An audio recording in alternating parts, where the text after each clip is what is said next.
Welcome to another episode of Creators Outlet. We're back again, and we'd like to welcome our good friend Don Chin, the co-creator of the Radioactive Black Belt Hamsters.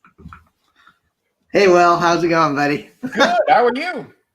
I'm good, man. I had a good day, kind of, a little bit of fun and a little bit of work, and was a beautiful day out here in California. Not too hot, not too cold. So, all things considered, I can't complain.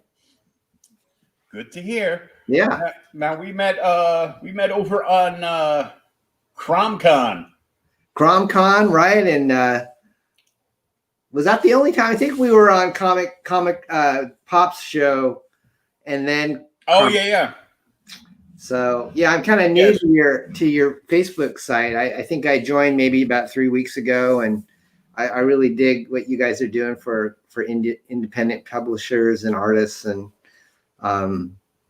that's quite a group of different diverse people in that group. Oh yeah, we've got just about everybody in there, and it's still growing well over 2,000 in the comic book madness, and that's cool. It's a good group of people. All we want to talk about is comic books, and you've had a run back and forth. You've done a whole bunch of different comics.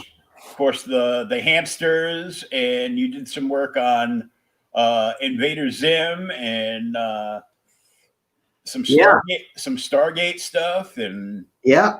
I'm kind of a jack of all trades. I kind of feel most comfortable writing humor, but I did write the first issue of Stargate, the movie adaptation. I've done some sci-fi, some fantasy, and I like all genres as well. Everything from comic strips to comic books and Marvel, DC, indies. How long have you been collecting? Just a quick question. Since 1974. Oh, wow. Well, you have me beat. Hey, how's it going? Hi, Larson Comics. Those guys are over on YouTube. They're on every Thursday around 5 p.m. and they're out of Texas. Awesome. I'll check it out. Send me a link. Yeah, I'll shoot you a link to one of their latest shows. All right. Yeah. I got into comics. I was born in the early 60s. So I actually started reading, when I was in elementary school, but I didn't really start collecting until like junior high school, which actually would have been around the late 70s. So maybe we are a little bit closer than I thought. Yeah, we're only a few years apart. You're 63, I'm 69. We're only like 6 years apart, right? Okay. Yeah, man. So, I got into comics, and then like Mad Magazine and Cracked Magazine were things that I would pick up, and that kind of influenced, I think, the satire side of me, because I liked to read their movie satires and their TV satires. Yeah, I actually dug one of the boxes I dug through today. I found a handful of Mad magazines and some Cracked magazines, along with some old Stargates, even not Stargates, Starlog. Oh yeah, Yeah, I used to read Starlog and like Fangoria, Famous Monsters. Mm-hmm. That black and white. I think that was like a Warren publication. Yeah. And I used to like all those old magazines, especially the old Vampirella magazine, but I don't know why. I wonder why. I still like them, but you know. I don't know if I bought that much Vampirella. There was Creepy and Eerie. Maybe I felt my mom would get upset with me if she found me with a Vampirella. I remember the ads very well though in Creepy and Eerie for Vampirella. Yeah, it was some really good stuff. The magazines I think gained a little more popularity because they didn't have to adhere to the Comic Code Authority. Right. Yeah. I think Boris Vallejo did a lot of like Warren covers, including Vampirella. Maybe I don't know whatever happened to him. He was kind of like, kind of Frazetta-esque back in remember Boris? Oh yeah. I've got, well, the 90s, it was, card collecting heaven. So, I've got some Boris cards. I've got some Olivia cards. Yeah. I wonder if he's still alive because I don't know if I'm not sure if he's doing covers for books or, yeah, tough to say. But if he's still around, I think he might just be retired. Probably. Yeah. His artwork was beautiful though. Definitely. So we're bringing back a parody that you put out in the 90s. Yeah. But remastered and with some more stuff in it. Yeah. That would be X-Farce Reloaded, which is the latest Indiegogo campaign we have going. It's at xfarce.com, which is in my name here. So what it is, Will, do you prefer Will or William? Will's fine, yeah. Well, okay. So, Will, basically what we did is we took, it's a 48-page full-color book, and it's all content. There's no ads in it. And so what you're going to get if you back the campaign is 7 individual stories of spoofing the X-Men, all the way from the original 1963 origin, all the way to the current 2020 House of X, Powers of X storyline. So we do everything from the Stan Lee, Jack Kirby send-ups to Rob Liefeld's 1990s X-Force, Deadpool, the New Mutants we make fun of, and there's all sorts of little short stories, and it's kind of a gag a minute type of format. So definitely a fun read, and if you like comics or X-Men, you should definitely check it out. Well, let's check it out now. Awesome. Boink. Hey, that looks real familiar. Well, I hope so. Let's play the video because I know the video is good because I've already seen it. Thanks, bro. Go ahead. A few times.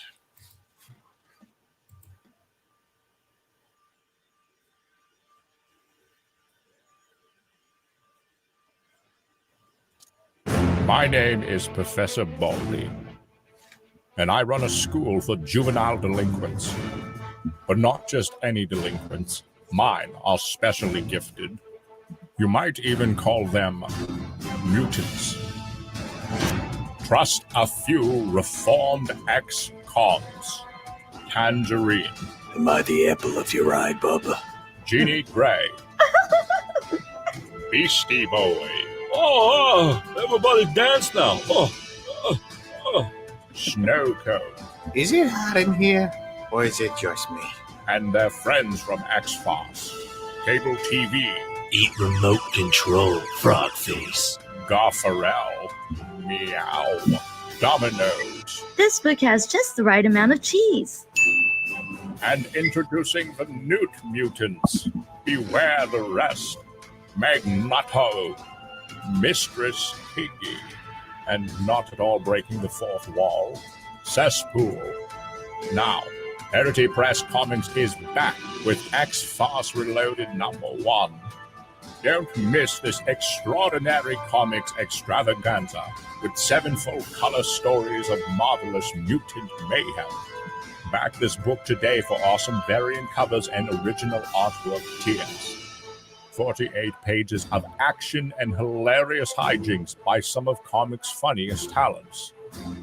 Verity Press, making the world laugh again. Only on Indiegogo.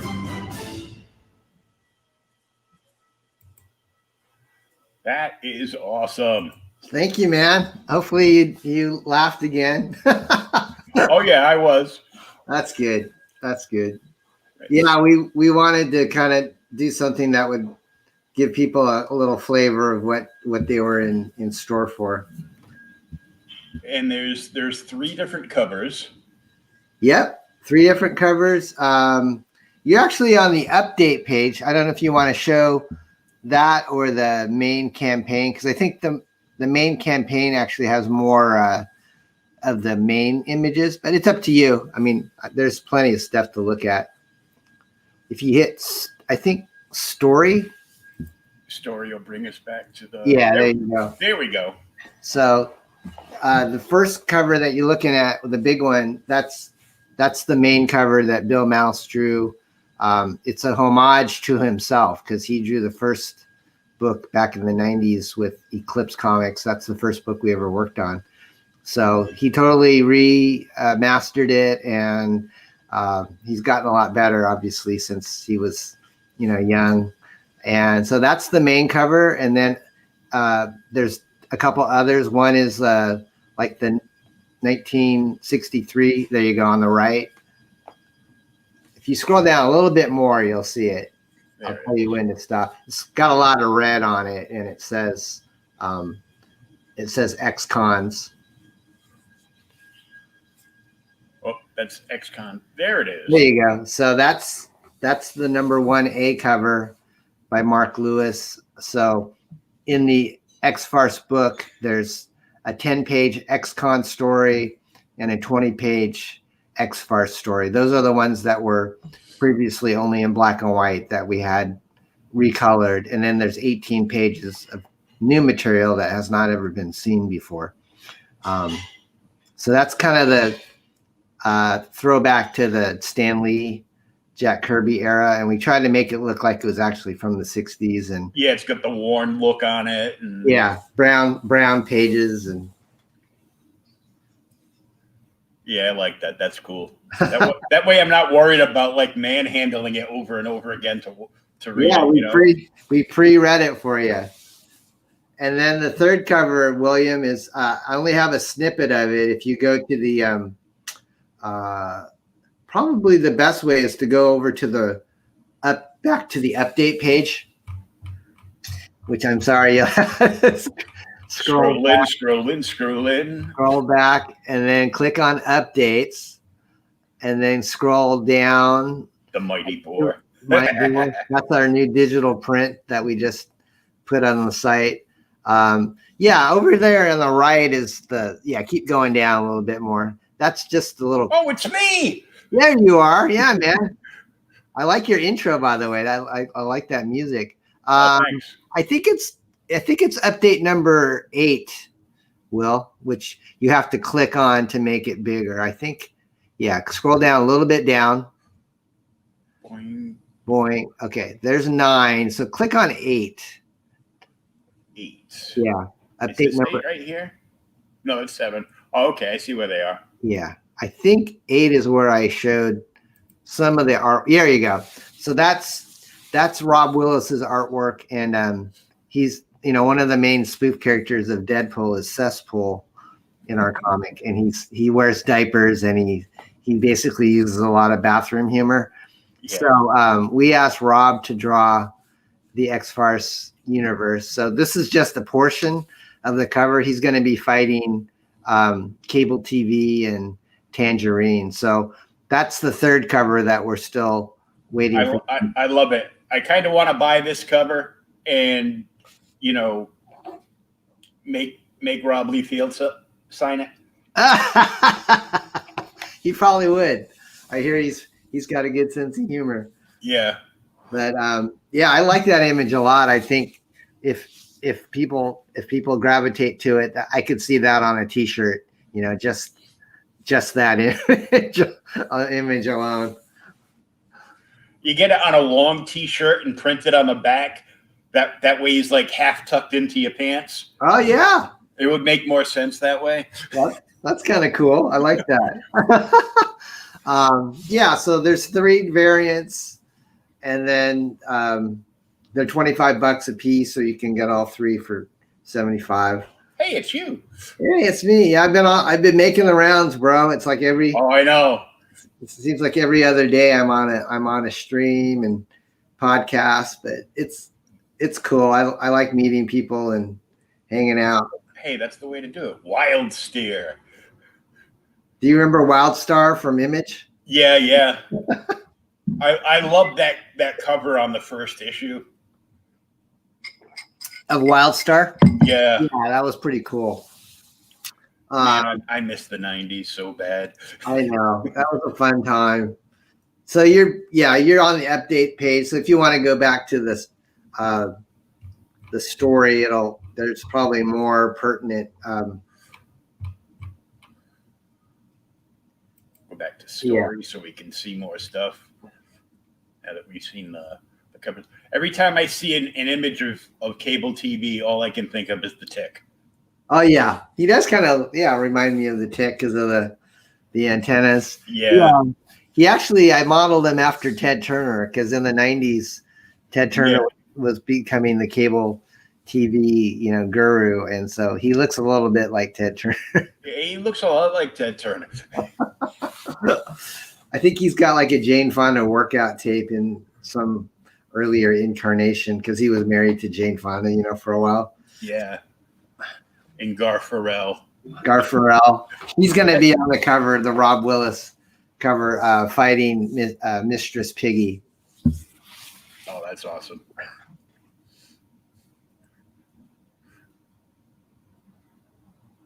And here's like the 60s, the old.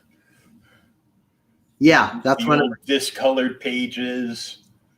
Yeah, we told our colorists to try to use like a more of a limited palette like they did in the 60s versus the 90s, because when computers came out in the 90s, everybody was using Photoshop to color, and so you had a huge selection of colors. But back in the 60s, they only kind of used more of a muted palette.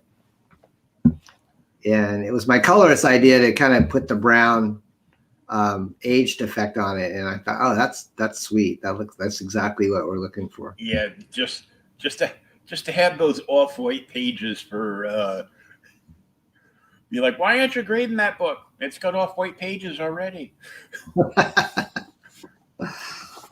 Do you send very many books off to get graded?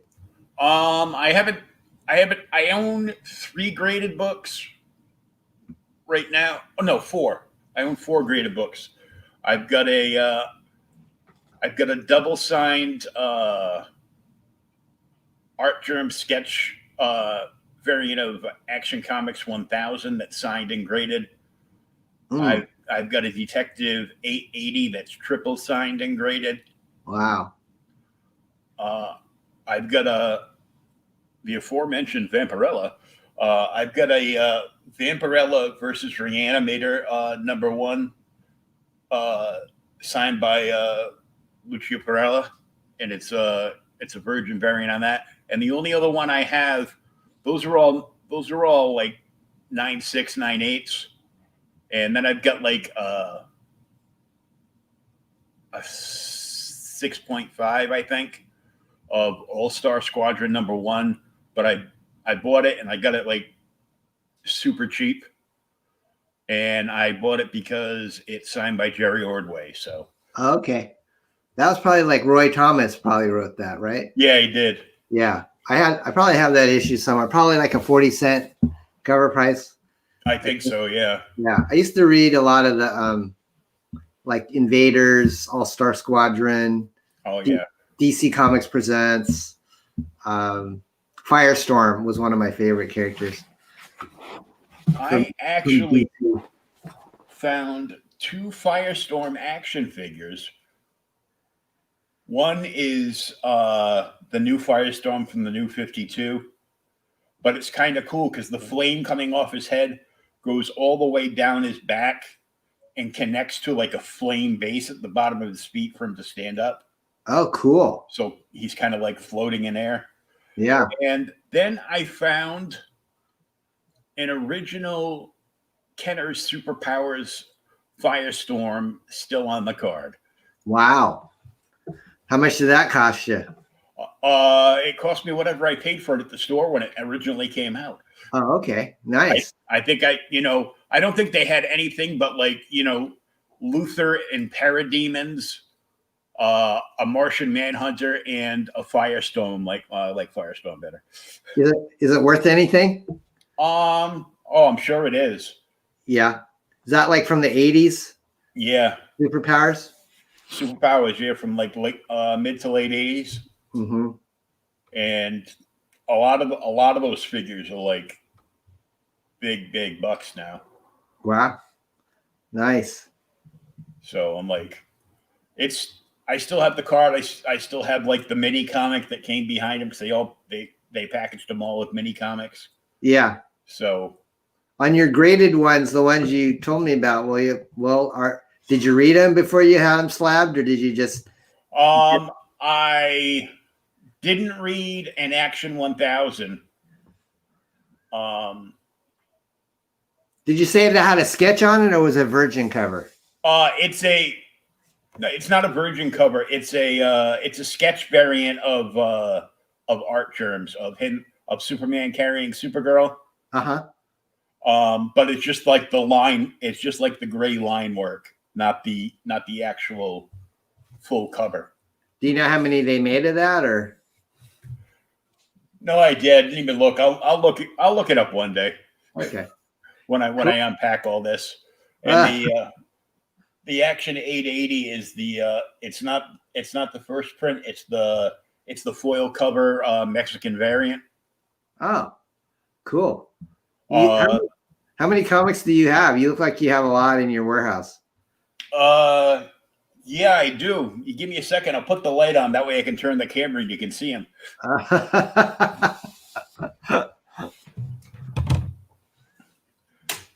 Yeah, put my glasses on. Let me power up my Professor Baldy's chair.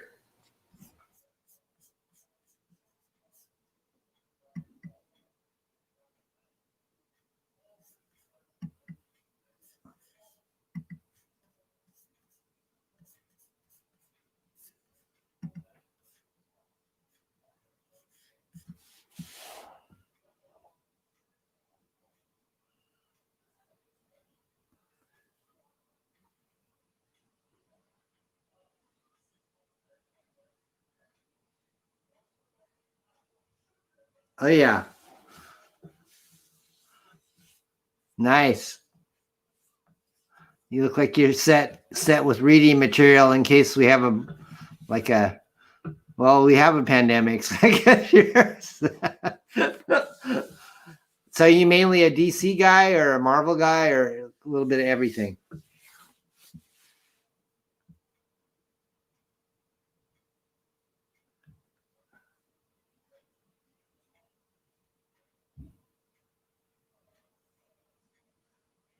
Cool. I lost your audio, my friend. I can't hear you.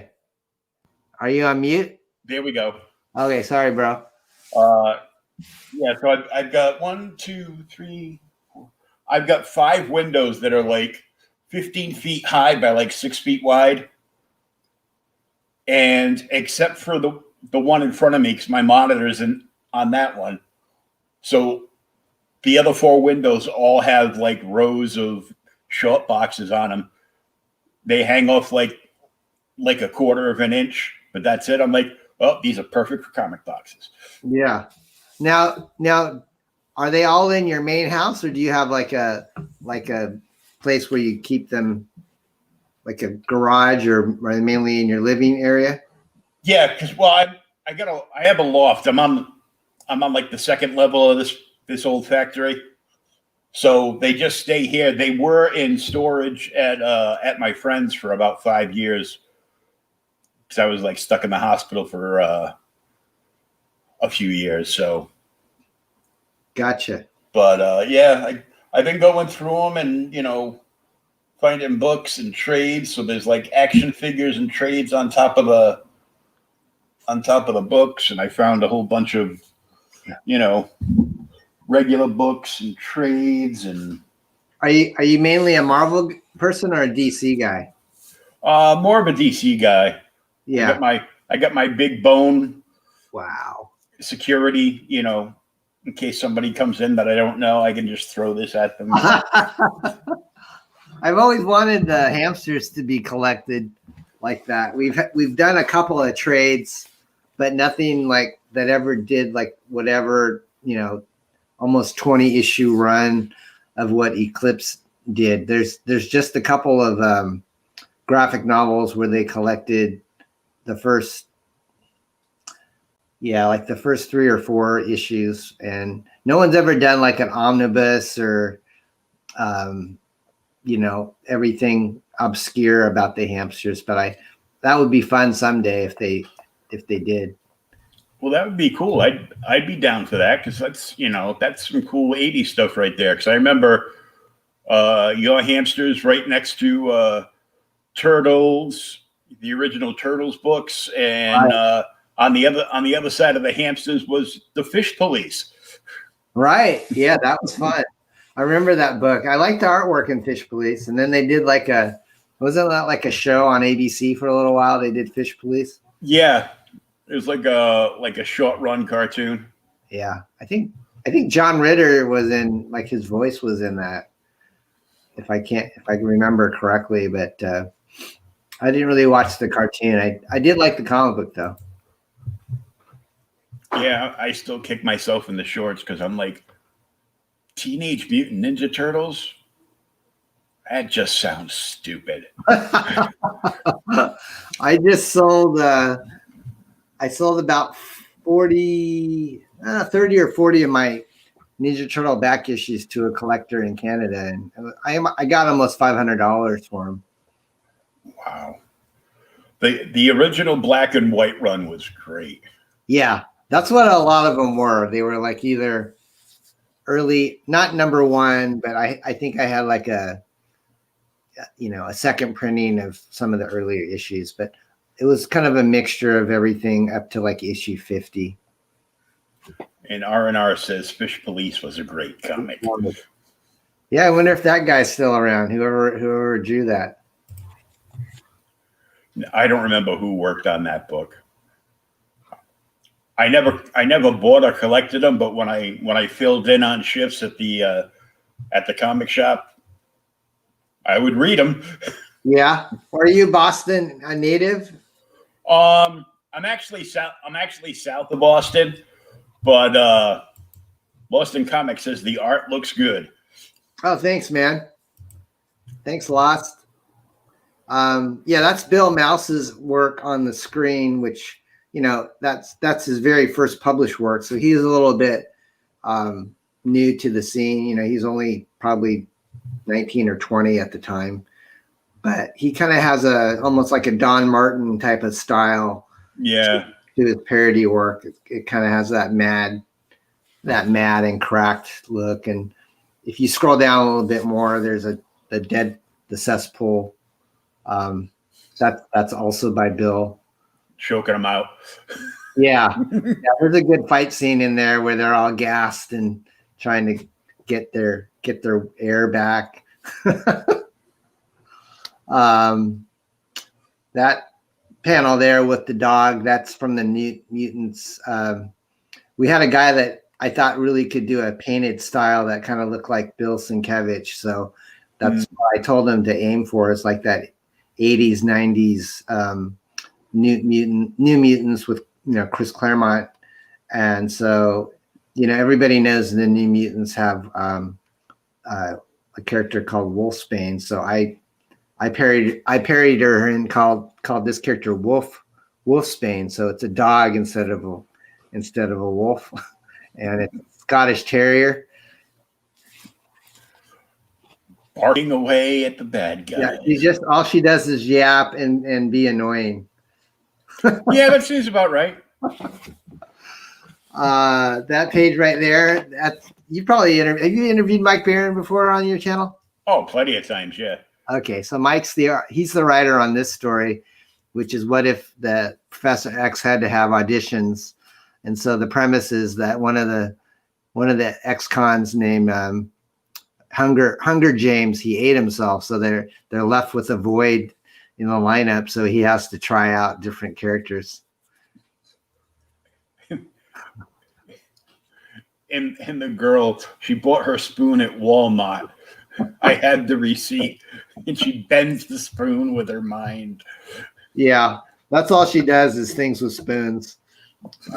She doesn't make the cut, as you could probably imagine. Yeah. So Mike has been Parody Press. We started it in the early 90s. And back then, Mike was pretty big. He's still very well respected, but he was, he's getting awards for Nexus and Badger. And for some reason, I ran into him and I asked him, would you do a Punisher spoof for our Punisher parody called The Pummeler? And he said, yeah, I'll do a parody of The Pummeler. And so he was actually in one of our early Parody Press books back in the 90s. And this is funny because I know this was done like a long time ago. What if Disney had the X-Men and yeah, that's by Michael, the guy. Coincidentally, they now do. They do. Isn't that funny? They could do this. I guess if they rip me off, maybe I can sue them. There'll be the unquacky Ducksman is what I call them in my spoof. And so you've got I always thought the Beagle Boys are perfect as Sentinels. And then you've got Ducklops and Mouserine so that's just a kind of a concept drawing. It doesn't actually appear in the book, but that's by Michael, the guy that did the Mighty Boar. And then I don't know if you ever read Alpha Flight by John. The Snowbird issue. Yeah. This is my take on what if the X-Men and the Avengers met each other in Antarctica during a snowstorm. And it's like 3 pages, and there's nothing but dialogue and sound effects. That's great. It saved on production costs a little bit. That's like a parody of a parody. Right. And then that's our lunchbox deal that's on sale for until tomorrow at midnight. I had my dad, actually, his birthday was this week, and he's since passed, but I just thought to honor Dad, who would have been 99, I'm gonna knock $99 off the original artwork, and I'm gonna lower the price on our executive box by $50. So normally this is $200, but until tomorrow at midnight, it's $149, and you get all 3 comics signed, a Bill Mouse sketch card, metal lunchbox, and the ceramic mug. That's a good deal. Yeah, I think so. Because all 3 books by themselves are like $75. So right, and then I have the sketch card with a single issue for $65. Mm-hmm. So yeah, if you do the math, I mean, the lunchbox to me is going to be we've got those going off to be in production. So hopefully before our campaign ends, I'll be able to show the actual physical cups and lunch boxes, so people will. We sold a couple. That's cool. Yeah, it's like an all around collection of everything you're offering there. You get all the covers. You get a nice sketch card. You get a new coffee mug. Yeah, and you get a cool little lunch tin to put up on the shelf. Yeah, I think the mug will fit in the lunchbox, but it's too big to hold the comic book, so you don't want to damage the comics. Yeah. And that piece is for sale. I actually have it right behind me. Well, this is Bill Mouse's cover. So what you saw on the screen was just a scan, but he did it in pencil and then he digitally inked it. So there's no actual physical inked copy. It's just Nice. the pencils, but it's like 11 by 17 and it's signed by Bill. But you look at the detail on there. It's just, Oh yeah, it's I great. don't care if anyone doesn't buy this because then I'll get to keep it. But I am I am letting people have a shot at it if they want. And like right now, if you were to buy it before tomorrow midnight, you can save $99 on it. So that's not bad for $500 because most people sell covers for a lot more than that. Oh yeah, like 14 to 2,000 easy. So you have a chance to buy this cover up until tomorrow at midnight. But if you don't, Don's feelings won't be hurt because he kind of wants it himself. Yeah, I'll keep it, and then it'll go up to 600. And if I change my mind, I'll take it off the campaign. This is actually what I think is a really good deal too, because Thad does this oversized painted, type of artwork on I don't know if it's on canvas or if he paints on a Bristol board, but this full color piece is $900 right now, normally $1,000. So I think it's like 22 by 30. And wow, that's a little oversized. Yeah. Yeah. So he paints bigger, and he's very photorealistic, and he's worked on heavy metal. He's worked on Zen, Intergalactic Ninja, and Nira X, and he's a good friend of Bill Mouse's. They live over in the East Coast together.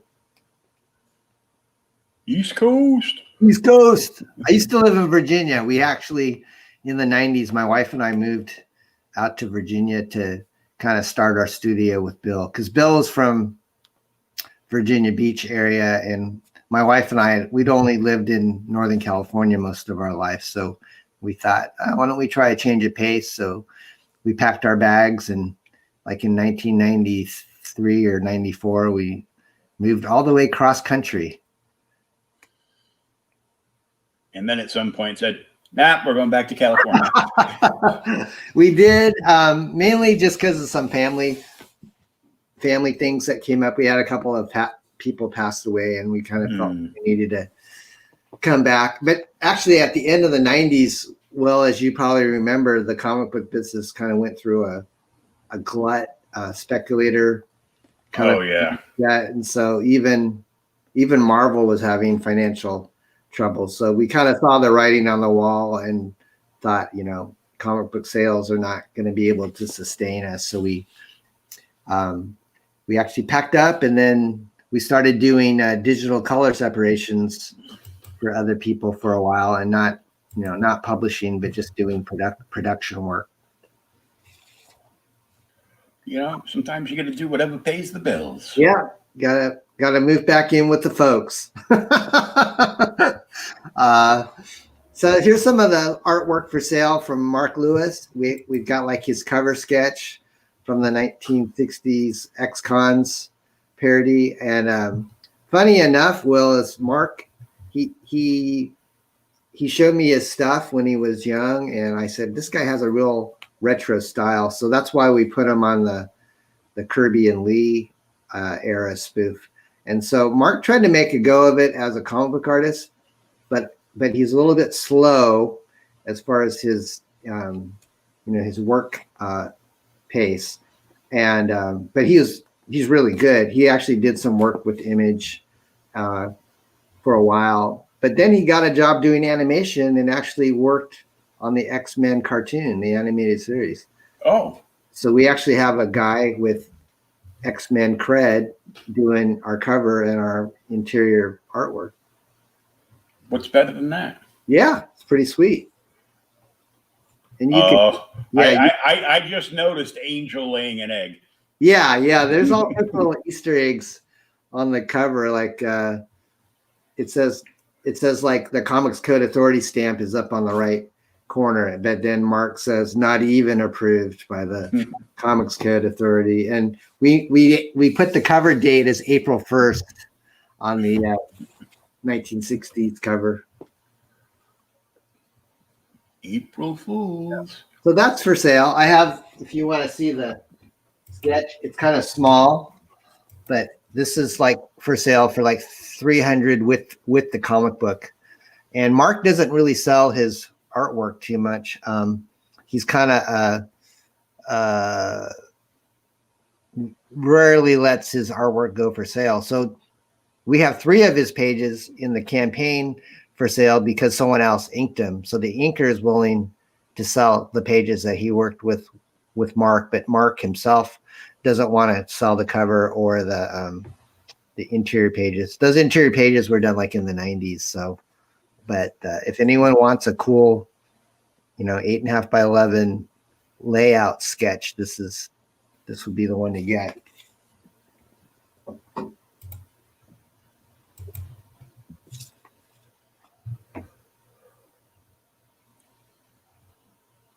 Scrooge McSketch Goals.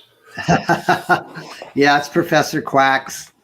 And our stretch goals, we've got like a magnet at 15, 25, a sticker, holographic sticker, 30,000. There's going to be a Beard Zerker color poster. And then I would really love to see this make it, but at 50,000, if we get that much backing, there's a cesspool whoopee cushion that everybody would get. Hopefully the cushion will be filled with fart spray.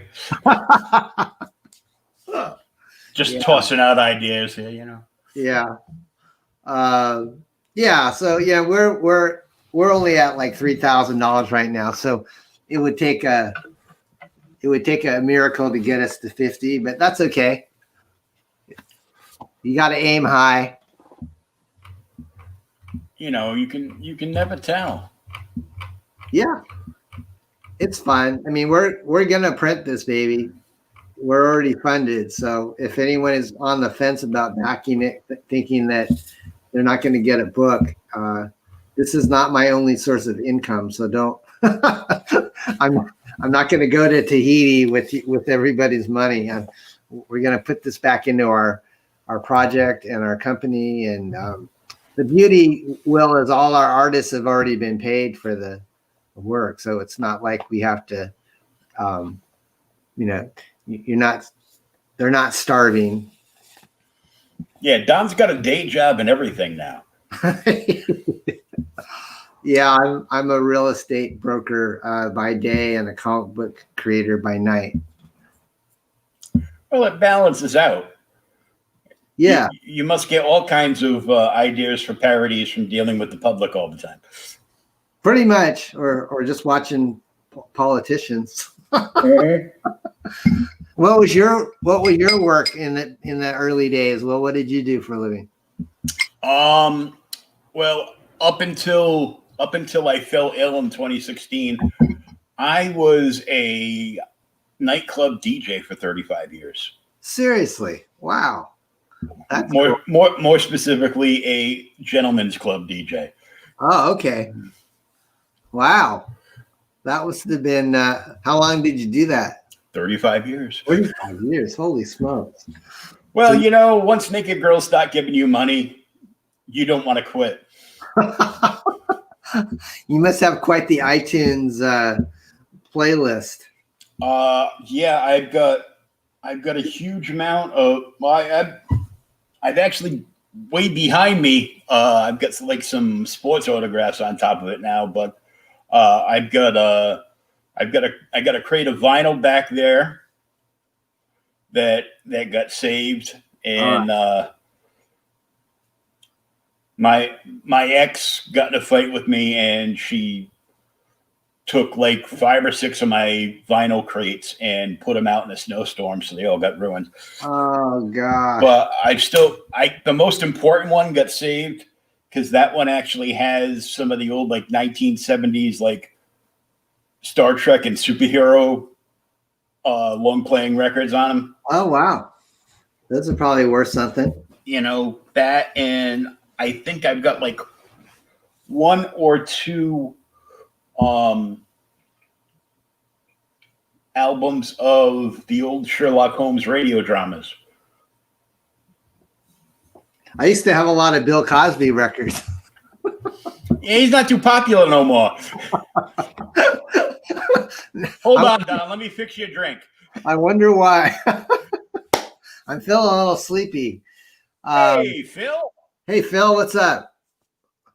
You finished coloring those pages yet?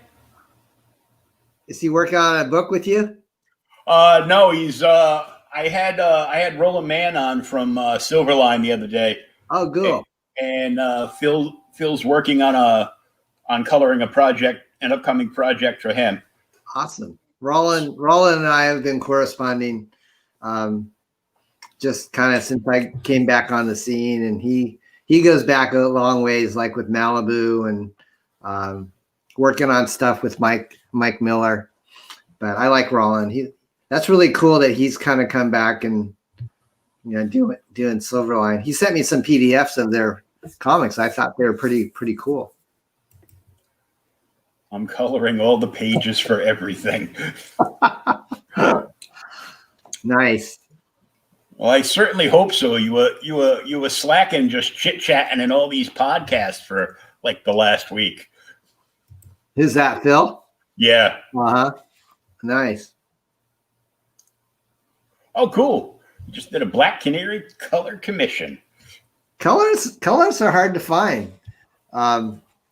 Our guy Delphin, he actually drew Stargate for us back in the 90s, and he's like a commercial graphic artist for mainly in the fashion industry in New York. But we've been in touch, and I just said, if we're going to do this X-Farce book, would you give a shot at coloring it? And so up to this point, he really hadn't colored much comic book work that I was aware of, maybe his own pieces every once in a while, but I think he did a great job. I mean, this piece on the front is actually Bill's coloring, but Delphin colored all the interior pages and the X-Con. So he really did a good job for us. And he finished all the pages just like this last, I think a couple weeks ago. So most of this book is all ready to go. We're about 90%. And he did a great job on that Snowbird parody too. Yeah, didn't he? Dang, those whites were like the best whites I've ever seen. Bye, Phil. Well, yeah, I got to promote everybody's stuff I work on. So, I got to go on streams. I know.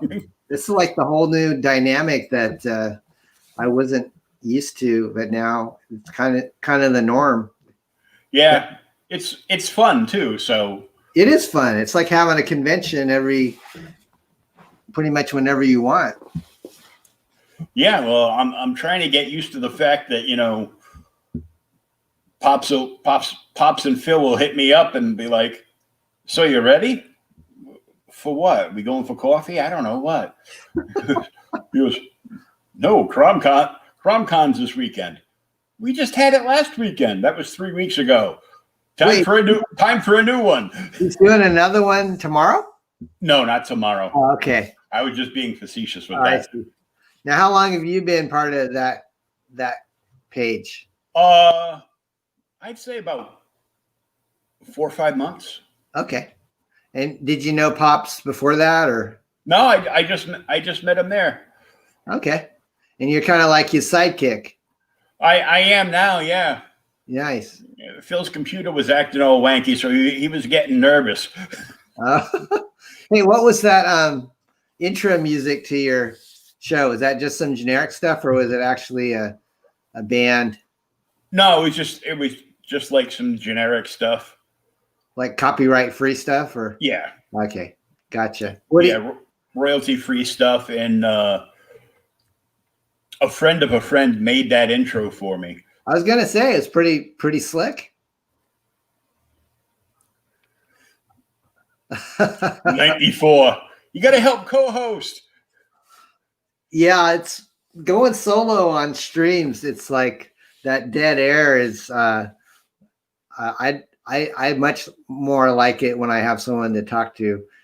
rather than just going one-on-one with the crowd. But I'm getting used to StreamYard. I was a little apprehensive on using it, but the more you use it, the more comfortable you get, huh? Yeah, and they update it. They just updated it recently because there's a section where you can save and upload video, video sections, kind of like my intro, to so it's just like a one-click play from your side console in the branding tab on the side. And it used to only be that you could upload videos that were less than 100 megabytes. Oh, really? And now they can be up to 200 megabytes. And I'm like, oh, good. Because before, what I was doing is I saved that intro video to my YouTube channel and made a separate playlist that just says intro on it. And I was having to kind of like mix everything by hand, kind of like reminding me of my DJ days. So I'd have my YouTube open and I just blow it up and play that, and then I would just X off the tab at the top and just go. Yeah. I've been incorporating that video feature, and I have like a morning show that I call Coffee and Comics. So I had a little montage that I did on an app on my phone, and by the time I exported it to my computer, I tried to upload it into StreamYard's video tab, but they said it was too big. So I kept on having to compress it until it got within that parameter that would be okay. Yeah. But that's pretty slick. I know I have all the X-Farce trailers uploaded into the video tab. So if I ever want to play it at the end of a show or at the beginning, it's so easy just to go there rather than try to find it on YouTube and, stream it from your YouTube. Yeah, Pops just has these goofy clips of him eating popcorn. Oh, really? I haven't seen that yet. I need more filler clips like that. So Phil finally hosted solo for the first time this past Monday with Rich Parada and then Dave Sumney. Wasn't too bad. Yeah, I had to do a few test streams, just where I kind of got the bugs worked out. And I boomered the first few shows up. I didn't know what I was doing, but it's a pretty powerful program, even though it's fairly simple. Yeah, I really like it. Well, Phil, working with Pops is kind of like working solo, so couldn't have been much different. I'll pay for that in a couple of weeks when we do the next con. Yeah, I'll have to look for Phil on the schedule and see what he's up to. So what else you got going on? Do you do these like every other day or once a week? Or? This is the second one I've done today. Wow. So I interviewed a couple of guys that work the writer and the interior artist for Vortex 2.0 from John Carpenter's line. John, you mean John Carpenter, the director? Yeah. Oh, really? Yeah. I didn't know he had a comic book line. Oh yeah, like a lot of horror stuff. He's got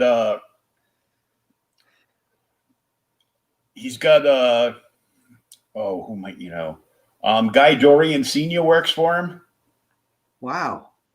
I love Carpenter. I was back in the 70s, I wanted to become a film major, and it was mainly because of guys like George Lucas and John Carpenter and Escape from New York. And I think he actually signed a picture that I wrote for an autograph, and he sent me back a signed picture of himself. But yeah, he must be pretty old now, probably in his 70s. But still going strong. Does he write any of these, or is it just based on his stories and then he has like an artwork team? Well, he's got writer and artist team, and he teams people up with major pros that have, been in the business for years and years and years. He approves everything. He approves the artwork and the pages. The two guys I talked to today, they've been with him for quite a while now. So, they're fairly trusted. They still look at everything, they still look at the dailies and stuff, but most of the stuff is kind of like, sci-fi horror to like straight up horror. Yeah, I would imagine just because the Carpenter's, that's his, wheelhouse. But so are these all crowdfunded, or are they? No, they're in stores. They're in stores, and he owns his own publishing house. And wow, who knew? I'll have to check them. I mean, how many titles does he have? I'm not sure right now. Okay. I'd have to go back and look it up, but yeah, I was only supposed to talk with them for about 45 minutes to an hour, and we ended up going a little over 2 hours. Wow, cool. I'll have to catch that stream and see what they're up to. I'm sure that Carpenter's his standards must be pretty high. Oh yeah, their publicist sent me over like the last 4 issues of this book that they're finishing wrapping on. Well, I guess they're all done with it because they're on to another project. But the last issue of this series comes out, I think, in like 2 weeks. Oh, really? Cool. So, Vortex 2.0, was there is this a sequel, or is it only the first series? No, it's a sequel. They did Vortex, and then this sequel is Vortex 2.0. Okay, cool. It's under this series is under John Carpenter's Tales of Science Fiction. Okay. Nice. But I looked at it and I go, the artwork is just amazing. Awesome. Well, I'm glad he can make I remember back in the 80s and 90s, it's like everybody wanted horror comics until they like opened up the book. Like, oh man, this artwork kind of. Does he have the? I doubt he would still have the rights to like Snake Plissken. But does he have a line of like Escape from New York type of books, or do you know? I have no idea. I don't think he has the rights to that, because I think IDW was printing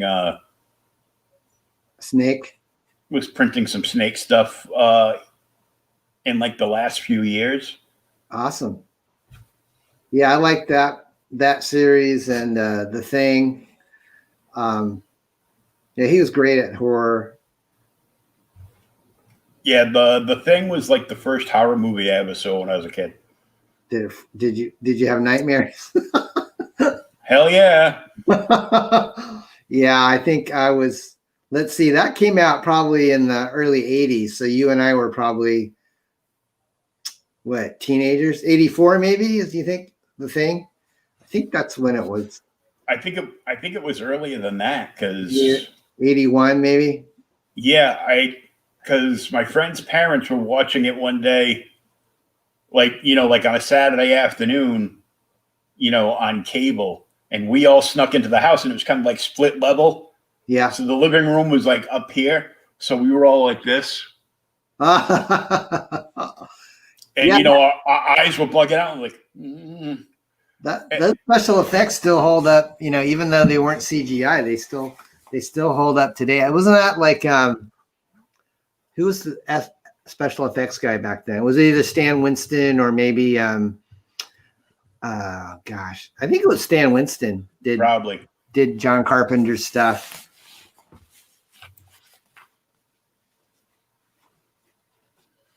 Yeah. Oh, the black and white original. Yeah, to The Thing. That's right. It was a remake. But we were all sitting there like our chins up on the ledge of the stairs, staring in, trying not to make any noise. Otherwise, his parents would have screamed at us and kicked us all out of the house. That's too. And then we screamed and ran out of the house ourselves when, we're staring so intently. It's like our eyes were bugging out of our head. And then that scene where the dog exploded. Yeah. I screamed like a little bitch. I think there's been a couple times in movie theaters where I think I might have let out a scream. And I think one was probably at the end of Friday the 13th when Jason Voorhees I think he comes out of a pond. And then at the end of Carrie, when there's like a graveside scene at the end of Carrie. And that was really, in the theater, it's very, very intense. I jumped off my couch because I had never seen any of the Alien movies in the theater. Oh man, a friend of mine rented it and brought it over to my house one night, and there was probably like half dozen of us, hanging out watching it. We were eating pizza, and I had just filled up a whole, a big tumbler of Coke, and I was just about to sip out of it, and it was when the alien first busted out of the big glass cylinder. Scared the crap out of me. Yeah, that was I jumped high enough so like I missed the couch when I came back down, and I covered myself in soda. Yeah, that alien that Geiger did in Aliens is just so creepy. Yeah, that's right. Rob Botton. Thanks, Phil. That's the special effects dude. That's why we keep Phil around. Yeah, he's a fact checker. Yeah, he knows all the stuff I don't know, which is a lot. Awesome. So how long do we have left on this campaign right now? I think we're less than halfway there. We've got 17 days. 17 days left. According to the Indiegogo page. So yeah, we're almost halfway through it. So I urge you to get in on this. It's a nice big fat book that will apparently have you rolling in stitches for a long time. Yeah, it'll make you squirt milk out your nose. I hope not. I pour all my milk in my coffee. That would burn. Oh yeah. There's multiple cover options. Yep, and until midnight tonight, you can get the lunchbox bundle or any artwork for almost $100 off. Save $99 off. Cesspool. Oh my God. Yep. Thanks, Will. I really appreciate your enthusiasm and hanging out with me. I had a good time. Yeah, this is a good time. Phil, thanks for coming on by. Thanks, Phil. I'll check out your work, buddy. You probably are in some of the books that Roland sent to me. I'll have to double check he sent me like 3 PDF files, and I didn't get a chance to read them closely yet. But well, one of the ones he's still coloring. So okay. Yeah, I'm not used to reading on an iPad or on a phone or on a computer. That just to me that's like more of a new millennial thing. It's just something about holding a physical comic book I've got stacks of comics and books and trades and stuff like everywhere. So I still prefer because we grew up around the same time, so I like opening up a comic book and smelling the ink on the pages. Yep. The smell of the old Bronze Age comics where Yep. The newsprint. And the feel, that kind of tactile, pulpy feel, and looking at the ads, the the Johnson Smith ads or the Charles Atlas. That was fun. Yeah. How disappointed was I when I finally saved up the money and bought one of those Submarines? toy chests full of 1,001 army people, and it was just like all flat plastic things on little stands. I know. I still played with them, but that's pretty funny. Cool. White Devil. Okay. I'll look it up, Phil.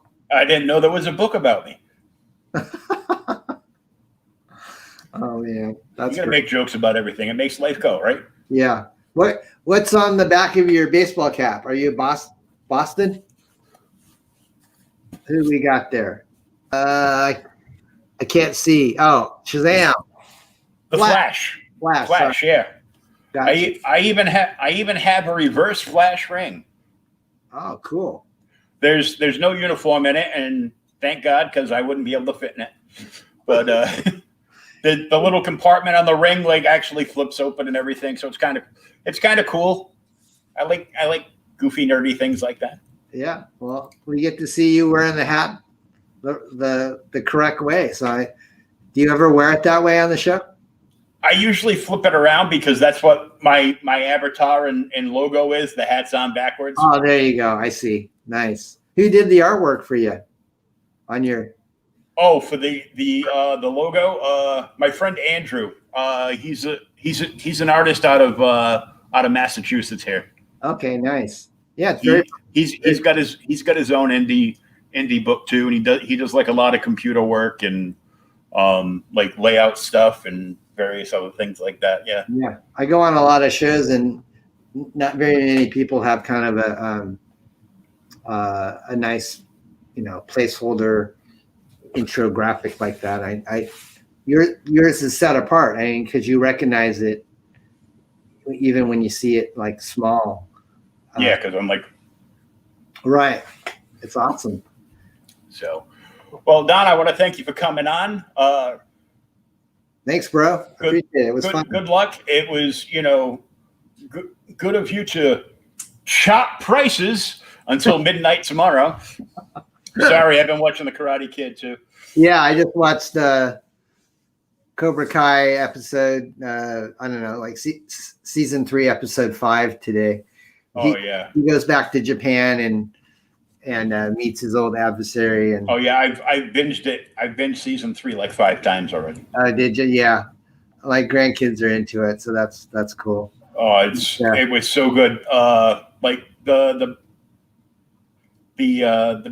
best thing I've heard said about it, Ryland Grant said, and I just echo what he said because it's spot on. Is season 3 is a love letter to the original 3 movies. I can see that. I'm enjoying it. Yeah. So, you're at episode 5, so you ain't seen nothing yet. I haven't seen nothing yet. Yeah. It gets so much better too. I have a feeling I'm gonna like it. Well, hey, hope you have a great weekend. I'm sure I'll see you on other streams or with Pops and at another CromCon or something like that. Oh yeah, I got some artists coming on next week, and we're gonna do some talk and draws, and I'm not gonna draw anything. I'm just gonna talk. All right. They're gonna do some. I got a couple of different artists coming on to do some live art on the show, and show what they got, and that's always fun. So just to break it up a little bit, and I've got somebody else from Silverline coming on this Monday, and I've got like 3 or 4 other people lined up for next week. So I got to stop booking the week after. But thanks for supporting this art form, because it's kind of a lost. I think we got to keep it going because. Oh yeah. This newer generation, I don't think I think if we can keep it out there and get kids into it again, I think that would be a good thing. Yeah, I got to get them reading. Yep. All right. Well, thanks, Will. Thanks, Don. Have a great night. You too. Bye-bye. Take care, everybody.